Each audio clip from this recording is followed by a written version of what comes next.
Est-ce que tu aimais la musique d'Adèle lorsqu'elle ressemblait à ça? Est-ce que ton admiration pour son travail a soudainement changé quand elle est devenue comme ça? As-tu arrêté d'écouter Rihanna lorsqu'elle a pris du poids en 2018? Bien sûr que non. Et là, tu me poses la question, mais Sarah, où est-ce que tu veux en venir avec ça? Eh bien, c'est que tu es bien plus qu'un corps, bien plus qu'un physique, même si les médias et l'industrie de la beauté essayent de te faire croire, tant bien que mal, le contraire. Et c'est bien de ça que l'on va aborder dans la vidéo d'aujourd'hui. Et c'est tout de suite.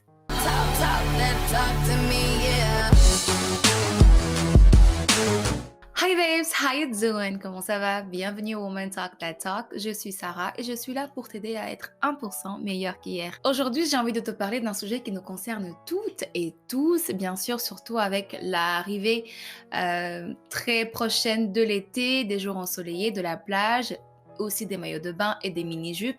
Et non, ce n'est pas l'harcèlement de rue, quoique ça aurait pu l'être, mais bien de la body trend et la pression que celle-ci va exercer sur le corps des femmes.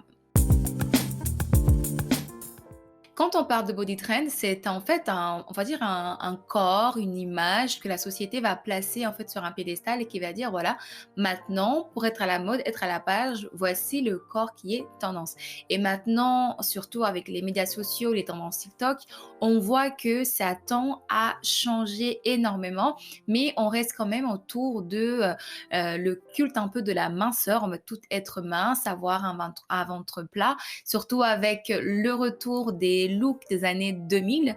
Donc, on est sur des tailles basses, on est sur des crop tops, on est sur des looks vraiment mettant en valeur beaucoup plus la minceur. Et donc, les industries vont bien évidemment profiter de ça. Pour parler un peu du volet minceur, je pense que c'était en novembre 2022 lorsque le magazine américain New York Post avait publié cet article-là. Donc, ça fait déjà un petit moment. Et en fait, dans l'article, il disait Bye bye booty, Heroin Chic is back. Comment dire non.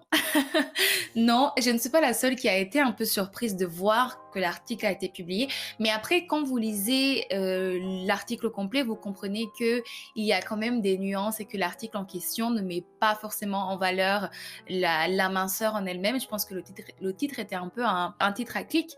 Mais en fait, quand tu lis, tu comprends que c'est quand même d'expliquer que pour qu'est-ce qui les faisait dire ça, mais surtout aussi qu'il y avait des célébrités et des médias et des plateformes qui encourageaient ça sans forcément se prononcer pour ou contre. Moi, en tout cas, c'est comme ça que je l'ai traduit. Moi, Sarah, qu'est-ce qui vient me choquer, entre guillemets, dans cet article, parce que c'est pas vraiment un choc, parce que ça vient prouver que ce sont les médias et les industries de la beauté qui créent des standards irréalistes, et ce, à chaque décennie, comme on peut le voir dans cette vidéo qui est là. Donc, vous savez, dans l'histoire, il y a eu un moment où être grosse était à la mode, où avoir des formes était à la mode, où être pâle sans forme était à la mode. Donc si on va juste remonter, on va dire dans les années 90, qui étaient justement les années de l'héroïne chic era, dont la star, l'icône en fait de l'héroïne chic était qui? A été Kate Moss. Mais Kate Moss à l'époque, ça se voyait qu'elle n'était pas bien, qu'elle n'était pas en bonne santé, que c'était une femme qui était addicte aux drogues, et savoir que les médias, les magazines utilisaient ça pour rendre ça comme un modèle de beauté, mais vous imaginez la santé mentale des femmes à cette époque-là. Je pense que l'anorexie, il y a toujours jusqu'à maintenant, mais je pense que dans cette époque-là, ça devrait peut-être être un peu plus intense vu comment c'était super méga tendance d'être aussi mince.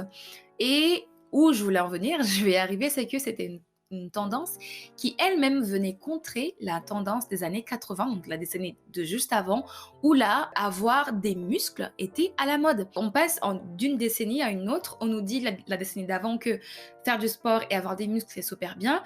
Et on arrive dans 10 ans après, là on nous dit, en fait non, là maintenant il faut être mince, sans forme, il faut être toute pâle. Et ça ne s'arrête pas là, parce que si on part dans les années 2000, là c'était l'année, je pense, de la bimbo, les gros seins, le ventre plat. Et donc là, on voyait tout le monde se refaire la poitrine. Je pense que c'est là où ça a eu le gros boom des grosses poitrines, à mon avis, si je ne me trompe pas, a vraiment démarré dans les années début 2000, parce que c'était vraiment à la mode. Tout le monde ne parlait que des seins. Moi, je me rappelle avoir, je pense, entre 12-13 ans et être énormément complexée parce que j'avais pas de seins. En fait, moi, mes seins ont commencé à apparaître à l'âge de 13 ans, 14 ans. Donc, j'avais pas de poitrine du tout et je mettais des trucs, des machins pour essayer de gonfler un peu parce que avoir des gros seins était à la mode. Donc j'avais 12 ans, vous vous rendez compte que j'avais même pas à penser à ça parce que ce n'était pas de mon ressort. Et donc bien sûr, après les années 2000, qu'est-ce qu'il y a eu? Bah, il y a eu Kim Kardashian avec la slim thick tendance, avec gros seins, ventre plat, des hanches, des grosses fesses, et aussi la mode des BBL. Et les BBL ont duré parce que c'est vrai qu'on parle beaucoup de Kim Kardashian, mais il y avait aussi les rappeuses, l'émergence de Nicki Minaj, il y a eu Cardi B pas très longtemps après, et donc, il y a aussi, je pense que dans la communauté noire, on a toujours été habitué un peu à avoir des grosses fesses, des gros postérieurs, parce que dans les clips un peu de musique, des R&B, rap et tout ça, c'est des choses qui étaient très sexualisées, mais sauf que quand Kim Kardashian l'a, on va dire, s'en est approprié de, des formes, des courbes des femmes africaines, des femmes afro-américaines, et ben, c'est devenu tendance. Et du coup, toutes les femmes voulaient quoi? Avoir les mêmes formes que Kim Kardashian, avoir les mêmes formes que la meilleure rappeuse de l'époque, c'était Nicki Minaj. Je pense qu'elle est toujours jusqu'à maintenant, donc je me trompe. Et maintenant, qu'est-ce qu'on nous dit? Ben, on nous dit que voilà, 2023 arrive, maintenant, ça y est, on dit au revoir à tout ça et on fait un retour à la minceur, à l'héroïne chic. Et ça, c'est ce qui, pour moi, c'est ce qui vient perturber parce qu'on traite le corps de la femme comme si c'était une pâte à modeler. Il y a pas très longtemps, il y a eu une petite vague de body positive, mais à mon avis, je pense que le body positive aussi, c'est un mouvement qui est super bien, mais à mon avis, il s'est aussi vite transformé en un produit commercial. Donc, on en a proposé de toutes les sauces, on en propose encore jusqu'à maintenant, mais il y a même des gens qui n'y voient plus intérêt. Pourquoi? Parce qu'il y a aussi ce côté, même le côté body positif, c'est pas non plus free, ouvert comme ça. Il y a toujours des exigences où c'est un body positif qui doit ressembler à ça, qui doit être ça. On va juste poser ça comme ça, ok? Vous pensez vraiment que dans les années 90, où c'était l'ère de l'héroïne chic, les grosses n'existaient pas? Est-ce que vous pensez que, par exemple, dans les années 2000, les filles aux petites poitrines, c'était caché? Tout ça pour dire que toutes ces années, toutes ces décennies, en fait, vont bien sûr emmener des vagues de tendances corporelles, mais toutes ces morphologies, elles restent là quand même. Je vais le redire encore, les trends sont faites vraiment pour nous faire consommer et rien d'autre. C'est une stratégie des médias qui vont faire, de l'industrie de la beauté, hein, qui se facture, qui se remplit bien les poches. Pourquoi? Parce que chaque décennie, on va trouver, parce que c'est généralement une célébrité, une femme blanche, tendance, qui a un visage un peu atypique, tu vois, ou un corps un peu atypique, ou une façon d'être un peu atypique. Et qu'est-ce qu'on va faire? Ben, on va la mettre sur un piédestal, on va dire, bah, maintenant, elle, c'est devenue la hit girl. Elle, c'est devenue la femme que tout le monde doit aduler, respecter, parce qu'on parle que d'elle, par-ci par-là. Et quand on met une femme en valeur, bah, pourquoi elle? Qu'est-ce qu'elle a de spécial? Puis les gens, quand ils vont écrire des articles, ils vont commencer à mentionner. Elle a des telle morphologie, elle est comme si, puis qu'est-ce que un tel utilise comme maquillage, quelle est la routine d'un tel pour faire du sport, pour maigrir, pour maintenir sa ligne. Donc nous, qu'est-ce qu'on fait? Ben, on s'y intéresse, on veut savoir qu'est-ce qu'elle fait, vrai ou faux. C'est complètement vrai. La société nous fait croire que maintenant, c'est à cette personne-là qu'on doit ressembler, alors que c'est complètement ridicule et c'est complètement illusoire parce qu'on ne peut pas changer notre morphologie pour ressembler à quelqu'un. Je vous parle des médias, de l'industrie de la beauté, des articles et tout, mais il y a une plateforme qui est beaucoup plus proche de nous, enfin plusieurs plateformes, qui s'appellent les réseaux sociaux, parce que ça a créé ce lien de proximité avec nos célébrités préférées, nos influenceuses préférées. Donc on voit de près qu'est-ce qu'elles font, les matins on regarde leurs stories, elles nous vendent des produits, elles nous vendent des plans de minceur, du thé, toute une panoplie de produits pour nous montrer que, hey, les filles, la tendance, c'est ça a changé, il faut faire ça. C'est non seulement nos stars préférées, mais c'est aussi que la plateforme, du coup, l'algorithme, il va jouer un rôle également parce que l'algorithme, en fait, se base sur des choses qu'on aime. Donc, plus on va liker un contenu qui nous montre une certaine trend, bah, plus il va nous montrer. Et donc, plus il nous montre une trend qui est à la mode, bah, plus ça va créer des complexes et plus on va être concentré dessus, on va faire une fixette dessus et on va vouloir quoi? Bah, à tout prix réunir de l'argent, faire ce qu'il y a à faire, ou alors juste être mal dans sa peau parce qu'on se dit, bah, je vais ressembler à ça, je ne suis pas ça, comment est-ce que je fais? Et ça me fait penser à cet article, justement du New York Post dans lequel il parlait de la minceur. Il mentionnait également qu'il y a des études qui prouveraient qu'apparemment TikTok promeut le message de la diet culture parce qu'il va mettre en avant les contenus qui abordent une extrême perte de poids. Et quand je parle de tendance TikTok, ça me fait également penser à ce médicament. Pourquoi énormément de personnes s'injectent un antidiabétique pour perdre du poids? Ce médicament s'appelle l'Ozempic. Il se présente sous forme de seringue et est destiné aux gens atteints de diabète. Ce traitement permet en fait de réduire le taux de sucre dans le sang en imitant une hormone naturellement sécrétée quand on mange. Sauf que sur TikTok, de nombreux internautes vantent un effet secondaire de ce médicament, la perte de poids rapide. Des influenceurs font même la promotion de ce produit. Résultat, le hashtag Ozempic a explosé sur TikTok ces derniers mois. Le problème, c'est que ce traitement n'a été approuvé pour la perte de poids dans aucun pays. Et sur TikTok, on peut voir un tas de vidéos de femmes qui s'insèrent la seringue en fait qui s'injectent en fait le produit, n'étant pas des diabétiques, mais parce que c'est la tendance à Hollywood, parce que c'est le chouchou un peu des célébrités. C'est pour ça que je vous dis que c'est très dangereux parce que maintenant, cette trend, elle est vraiment là. Elle est non seulement plus présentée par des icônes de la mode des célébrités, mais c'est aussi relayé très vite sur les réseaux avec des personnes qui ont les moyens de s'en acheter. Ça devient viral et qu'est-ce qui se passe après?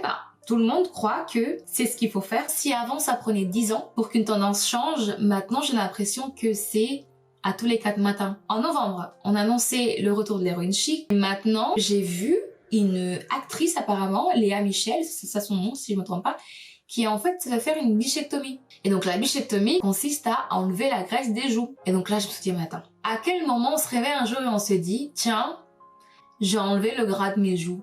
Je sais qu'on a tout un peu des complexes sur mes pommettes, mes joues sont... Mais de là à aller s'allonger sur une table d'opération et d'enlever le gras de ses joues. Et devinez quoi? C'est devenu maintenant tendance également sur TikTok. Good evening, everyone. I'm going to share with you one of the sneakiest procedures I've seen become extremely popular in LA. L'opération que s'est offerte cette jeune femme espagnole s'appelle une bichectomie. Une intervention chirurgicale qui consiste à se faire enlever des tissus graisseux dans les joues. Sur TikTok, sous le hashtag Buccal Fat Removal, qui signifie éliminer la graisse buccale en français, des milliers d'utilisateurs filment leur opération ou parlent de leur envie de se faire opérer. Ces vidéos ont déjà généré des dizaines de millions de vues et font de la bichectomie la tendance actuelle en matière de chirurgie esthétique.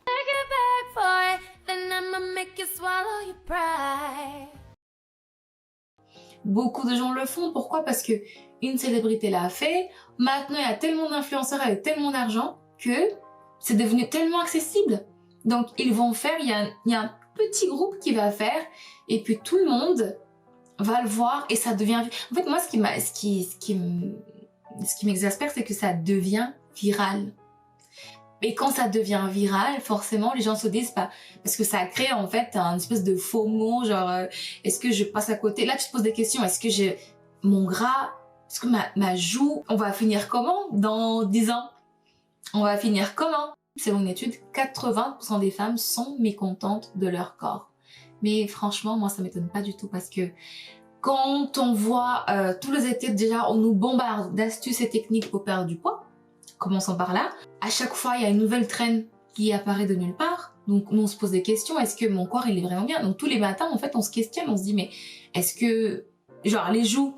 Maintenant, je commence à te dire, mais est-ce que mes joues, ça va? Est-ce que j'ai un problème? Est-ce qu'il faut que je change quelque chose? Est-ce qu'il faut que j'aille... Moi aussi, je vais commencer à faire une petite tirelire pour...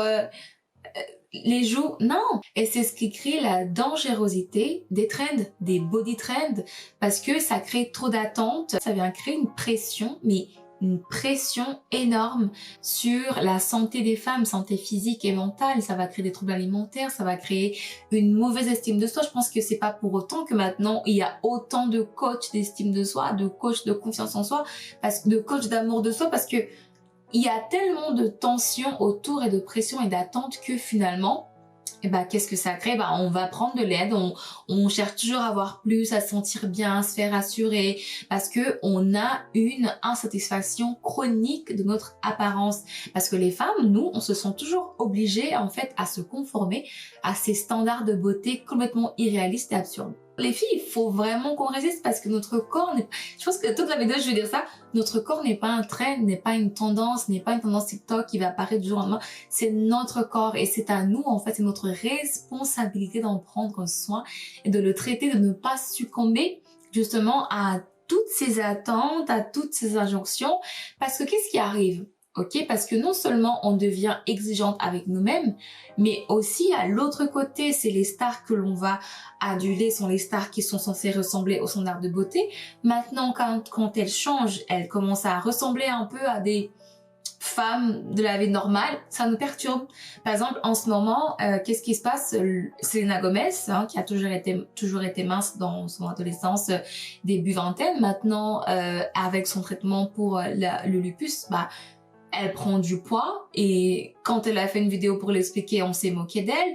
Il y a pas longtemps, Ariana Grande, pareil, qui a l'air d'avoir perdu du poids ou d'avoir affiné son nez. Les gens se posaient la question pourquoi elle ressemblait à ça, qu'est-ce qui avait changé chez elle et qu'est-ce qu'elle a fait. Elle a fait une vidéo pour s'expliquer et dans sa vidéo, en fait, les gens se sont moqués d'elle. Pourquoi? Parce qu'en fait, on oublie que même nos célébrités, elles sont humaines parce qu'on est tellement habitués à les mettre sur un pied d'estal, à les mettre sur comme des modèles en fait uniques, des corps uniques et que si elles changent, bah nous, ça nous perturbe. Pourquoi? Parce que ça vient chercher aussi un inconfort en se disant mais pourquoi elle change alors que c'est la mode d'être comme ça? Pourquoi elle est comme ça? Pourquoi elle est plus comme ça?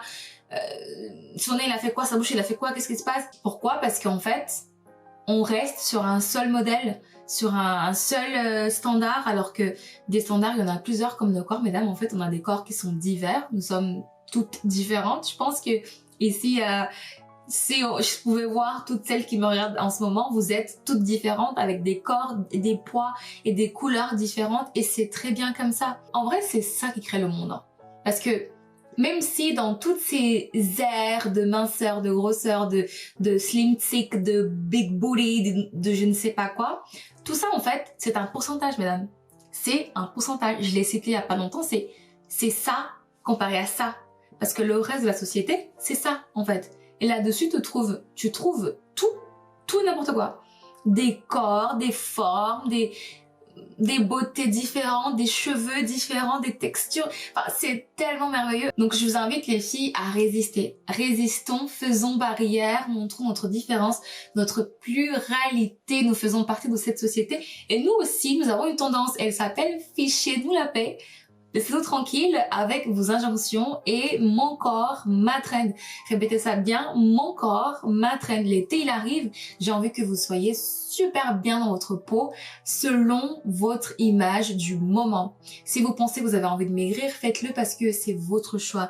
Non parce qu'on vous a dit que c'était la mode, que c'était la tendance, que c'était ce à quoi il fallait ressembler parce que les chances sont que vous ne serez jamais ça.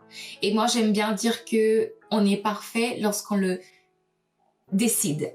Ok? On est parfaite lorsqu'on a décidé que c'était assez de suivre des tendances, assez de se laisser guider en fait par un petit pourcentage, assez de tout le temps vouloir chercher à être validé par la société. Un corps est fait pour évoluer, il fluctue de saison en saison. Votre morphologie, je le répète, est la vôtre et elle vous appartient. Ne la changez pas pour faire plaisir aux autres, ni même aux voisins, ni même à la tante et à la cousine. C'est votre corps, c'est votre forme et c'est vous qui décidez. Encore une fois, hashtag mon corps, ma trend. Et maintenant, entre nous, avant qu'on se quitte, dis-moi quelle est la tendance et la trend que tu n'aurais jamais essayé, même si on te donnait $1 million dans ton compte aujourd'hui même.